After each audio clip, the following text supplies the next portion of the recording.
Di jantung kebijakan ekonomi Indonesia, selalu ada pertanyaan fundamental yang membelah pandangan. Mana yang harus didahulukan, menyelamatkan anggaran atau menyalakan mesin pertumbuhan? Ini bukanlah sekedar perdebatan akademis. Ini adalah pertarungan filosofi yang menentukan arah bangsa. Di satu sisi, ada kubu yang percaya bahwa kesehatan APBN adalah segalanya. Di sisi lain, ada kubu yang meyakini pertumbuhan adalah kunci dan stabilitas akan mengikutinya. Hari ini kita akan bedah dua gagasan besar yang kebetulan diwakili oleh dua pemikir ekonomi sentral, Sri Mulyani dan Purbaya Yudi Sadewa.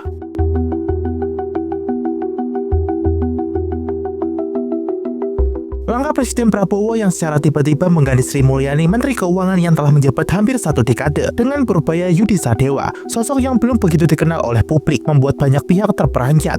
Keduanya sama-sama memiliki kapasitas sebagai ekonom berpengalaman dan pernah menempati posisi penting dalam pemerintahan.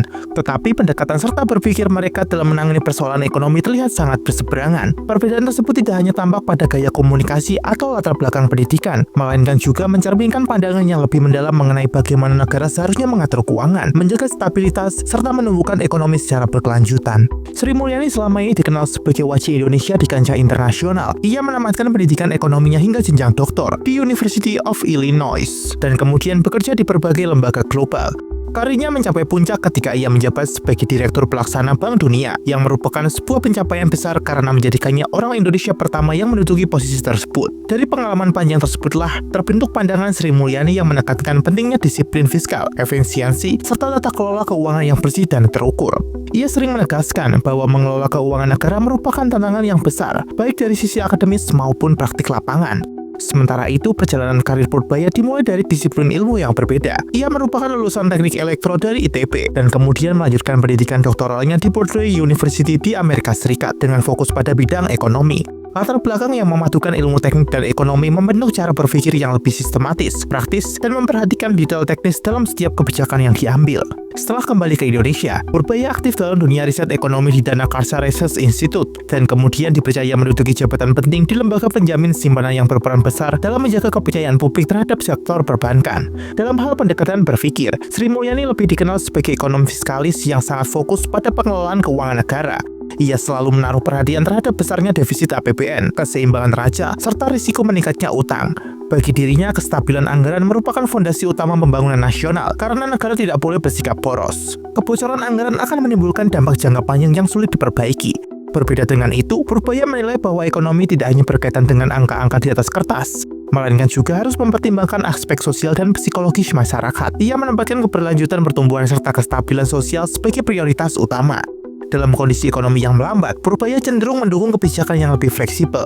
Ia berpandangan bahwa pemerintah harus menambahkan subsidi, memperkuat dukungan terhadap sektor perbankan, atau memperluas ruang investasi dalam negeri agar aktivitas ekonomi tetap hidup. Sri Mulyani adalah sosok ekonom dengan wawasan global. Pengalaman panjangnya di dunia internasional membuatnya berpegang teguh pada prinsip disiplin fiskal. Oleh karena itu, tidak mengherankan apabila ia sering mendapatkan apresiasi dari investor asing karena dianggap mampu menjaga reputasi serta kredibilitas Indonesia di mata dunia.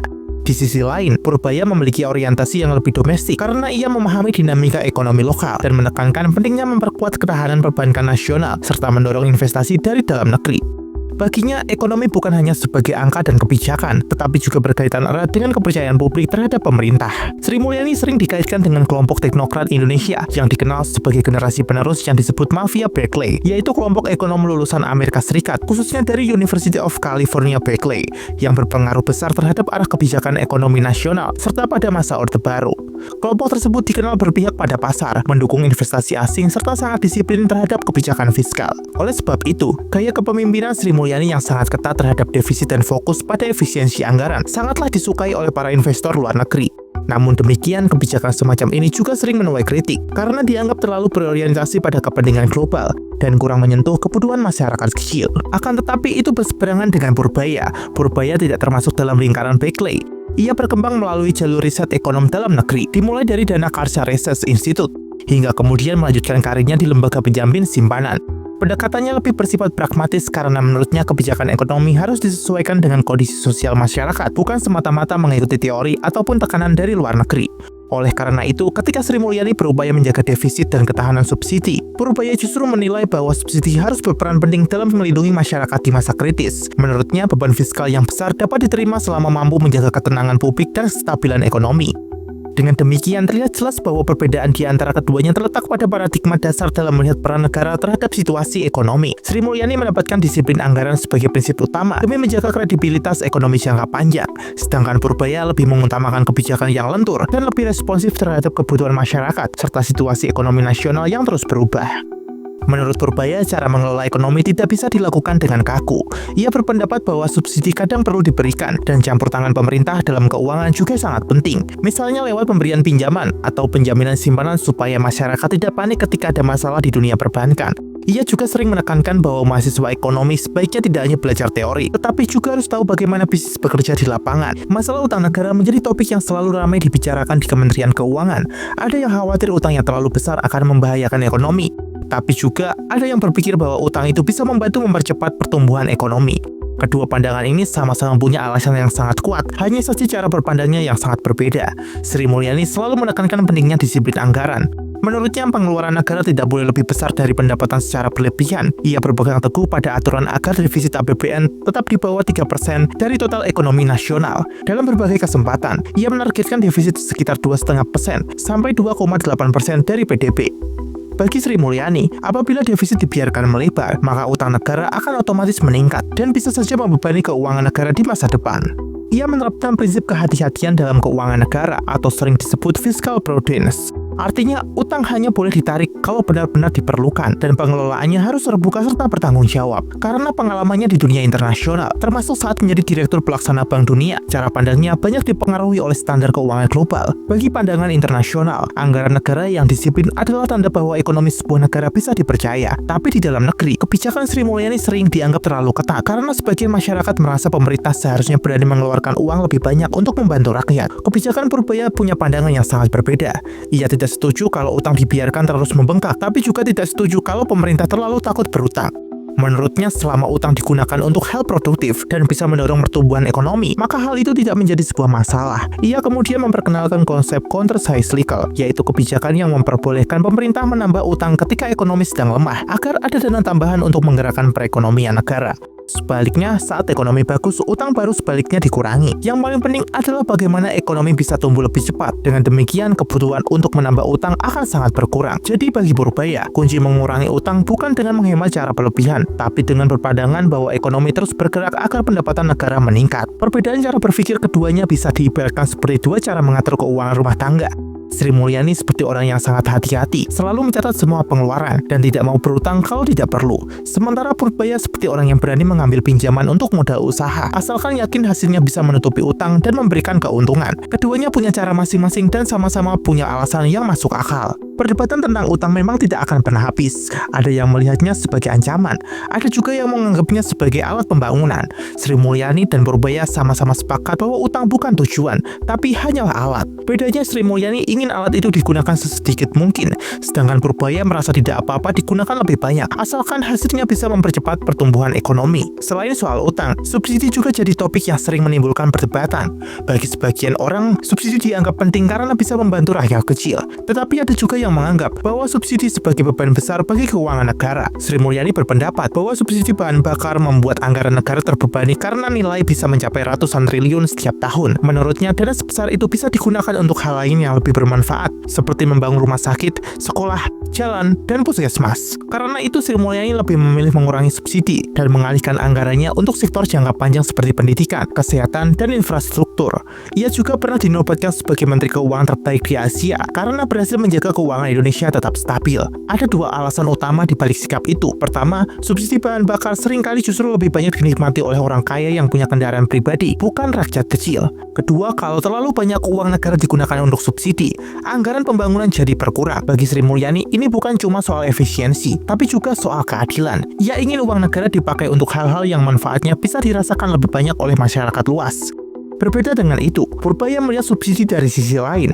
Ia tidak menolak subsidi, bahkan menganggapnya penting untuk menjaga stabilitas ekonomi dan nasional. Menurutnya, kalau anggaran negara masih ada sisa, lebih baik digunakan untuk membantu rakyat daripada dibiarkan menganggur di kas negara. Bagi Purbaya, subsidi bisa membantu menjaga daya beli masyarakat agar roda ekonomi tetap berputar.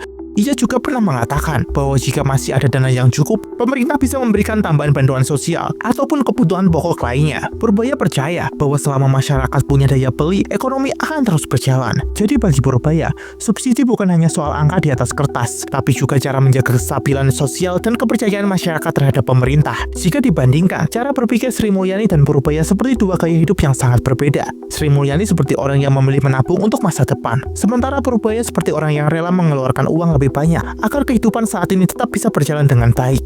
Keduanya tidak bisa dikatakan salah karena masing-masing punya alasan dan tujuan yang sangat berbeda. Pada akhirnya perdebatan soal utang dan subsidi akan selalu ada karena keduanya berkaitan dengan pilihan antara siap berhemat dan berhati-hati atau berani mengambil langkah untuk mendorong pertumbuhan ekonomi. Perdebatan antara efisiensi dan stabilitas sering muncul dalam kebijakan ekonomi Indonesia. Sri Mulyani dan Purbaya mewakili dua cara pandang yang sangat berbeda. Sri Mulyani ingin agar uang negara digunakan seefisien mungkin untuk masa depan, sementara Purbaya ingin dana negara segera dimanfaatkan agar rakyat tidak terlalu kesulitan sekarang. Selama beberapa dekade terakhir, fondasi keuangan Indonesia sudah cukup kuat. Harapannya kebijakan ini bisa terus dilanjutkan dengan baik. Indonesia tidak pernah benar-benar lepas dari pengaruh ekonomi global. Kenaikan harga minyak, suku bunga dunia, dan konflik antar negara bisa mengguncang stabilitas ekonomi dalam negeri. Oleh karena itu, pemerintah harus siap menghadapi segala kemungkinan. Disinilah dua muncul pendekatan yang sangat berbeda. Sri Mulyani, Menteri Keuangan hingga pertengahan 2025, percaya bahwa kekuatan APBN adalah kunci utama. Ia menyiapkan cadangan anggaran besar sekitar 459 triliun agar pemerintah punya dana darurat ketika terjadi krisis global. Prinsipnya sederhana, setiap rupiah harus digunakan secara efektif, dan disiplin anggaran adalah benteng menghadapi ketidakpastian ekonomi dunia. Pengalaman Sri Mulyani di dunia internasional membuatnya peka terhadap resiko global. Ia tahu betapa mudahnya negara berkembang terpengaruh oleh naik turunnya suku bunga Amerika atau harga minyak dunia. Karena itu, ia ingin anggaran negara tetap kuat dan stabil, serta terus mendorong reformasi ekonomi agar investasi di Indonesia semakin mudah. Sementara itu, setelah dilantiknya Purbaya Yudisadewa, ia langsung memilih langkah yang lebih cepat dan aktif. Ia menyalurkan dana 200 triliun ke bank-bank BUMN agar bisa mempercepat penyaluran kredit bagi masyarakat dan pelaku usaha. Menurutnya, masalah ekonomi saat ini bukan dari luar negeri, tapi dalam negeri sendiri, seperti kredit macet, investasi lemah, dan daya beli menurun. Jadi menurutnya uang negara harus segera digerakkan untuk memutar ekonomi dalam negeri. Bagi Purbaya, menjaga ekonomi tidak hanya soal defisit anggaran. Ia percaya bahwa jika bank lancar memberikan pinjaman, bisnis bisa tumbuh dan ekonomi akan bergerak lebih cepat. Pendekatan ini lebih mementingkan tindakan cepat di lapangan dibandingkan menumpuk cadangan besar. Kedua pendekatan ini bisa diibaratkan seperti dua strategi menghadapi badai. Sri Mulyani seperti orang yang menabung banyak sebelum badai datang agar siap memperbaiki kerusakan. Sementara Purbaya seperti orang yang langsung bertindak cepat saat hujan turun agar kerusakan tidak makin parah.